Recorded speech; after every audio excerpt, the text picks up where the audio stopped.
Saksakalyan gunarnavasya Vande Guru Sri Charanarabindam.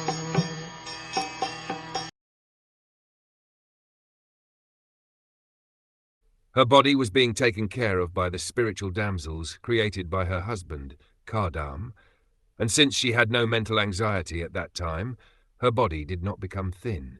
She appeared just like a fire surrounded by smoke. Because she was always in trance in transcendental bliss, the thought of the personality of Godhead was always carefully fixed in her mind. She did not become thin, for she was taken care of by the celestial maidservants created by her husband.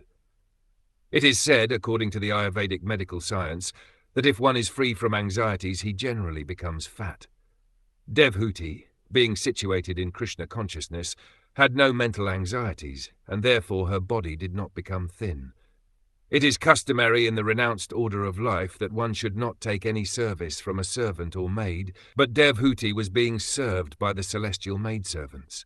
This may appear to be against the spiritual concept of life, but just as fire is still beautiful even when surrounded by smoke, she looked completely pure, although it seemed that she was living in a luxurious way.